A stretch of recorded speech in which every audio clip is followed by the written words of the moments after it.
first. Yesterday, notorious killer Guy Turcotte of Montreal was granted his release after 4 years of psychiatric care. Just 4 years. He had stabbed his 2 young children to death, but was found not criminally responsible because of a mental disorder. His wife says she fears for her safety when he becomes a free man. Heritage Minister James Moore was designated as the government's cabinet spokesman on this controversial release. What's your reaction to this case? It sounds pretty horrific.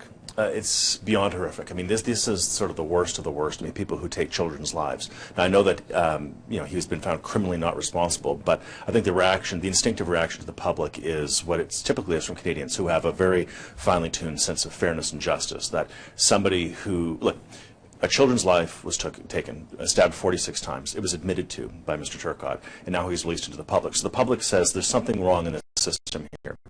And what's equally, I think, maddening for the public is that not only is he now available for release and could be released, but worse than that is that his ex-wife and the victim's family and community safety has been given, frankly, short shift by the system, and that needs to change. So our government, we've announced that we're going to be coming back, when we come back for the winter sitting in January, we're going to be coming back and tabling legislation to make sure that victims and community safety are at the heart of the justice system, because currently they're not.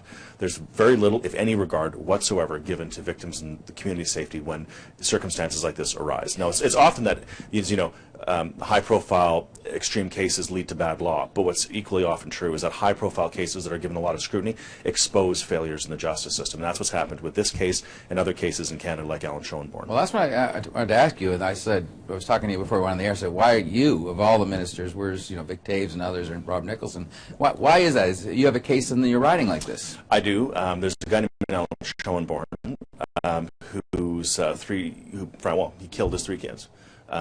He murdered them and left the bodies there for his wife to find in one of the most horrific cases that you can imagine. I mean, it's as bad as you can imagine. And he was found to be not criminally responsible for the behavior. And so the public policy question is, in that circumstance, when a crime has happened, when lives have been taken, and the person is not criminally responsible because of their status of their mental faculties, what do you do with that individual? Well, if they don't belong in jail and in the justice system, what do you do? Well, they belong in a hospital. Okay, so they go into the hospital. Well, at a certain point, it might be deemed that this person is not a threat to society and perhaps should be released back into general population at some point or have some escorted day passes. Well, at that moment, community safety and the victim have to be engaged in the process, and right now they're not, to the point where community safety is not considered at all by the provincial panels involved in this, and the victims themselves are dragged through a pretty odious and consistent process where they have to relive the trauma of these circumstances again and again. It's what's happened to Mr. Turcotte's wife, it's what's happening in British Columbia with Alan Schoenborn and his ex-wife Darcy Clark, and it's wrong and it needs to stop, and we're going to put forward legislation that will help fix this. I know the panel commissioner was quoted as saying that he still poses a risk, but that risk can be controlled if he's supervised. It's essential that his team be on hand if his state deteriorates. Of course, there's 2 glaring things in there. If he can still pose a risk, and if he doesn't, so if he deteriorates suddenly, someone's got to be there to catch him. If he's a free man, both of those are missing.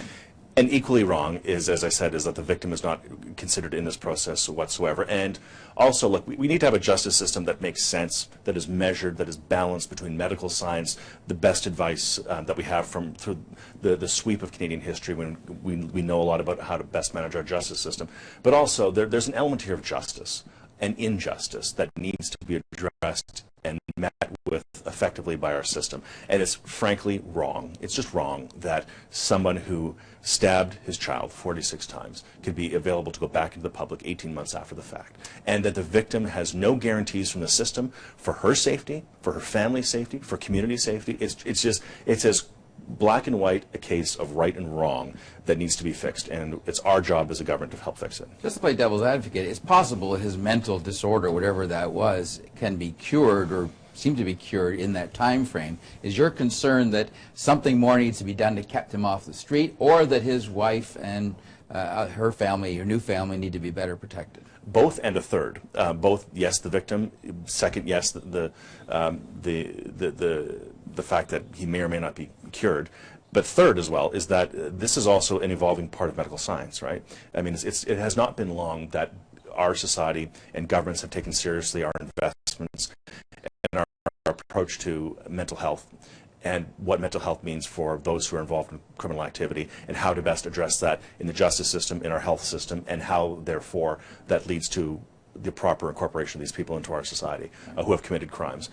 So in all that taken in together means that we need to have a balanced system, and the imbalance that we have right now clearly is against the victim, and that's inadequate. That's why you're seeing such an overwhelming public outpour of support for Mr. Turcotte's wife, for Darcy Clark in British Columbia, when Alan Shornborn is victimizing her again and again by requesting to have to be released back every year, and we need to fix that, and the public knows it, and we're going to act. Close that loophole. All right. Thanks very much, James Moore. Appreciate you coming in. Thanks, Don.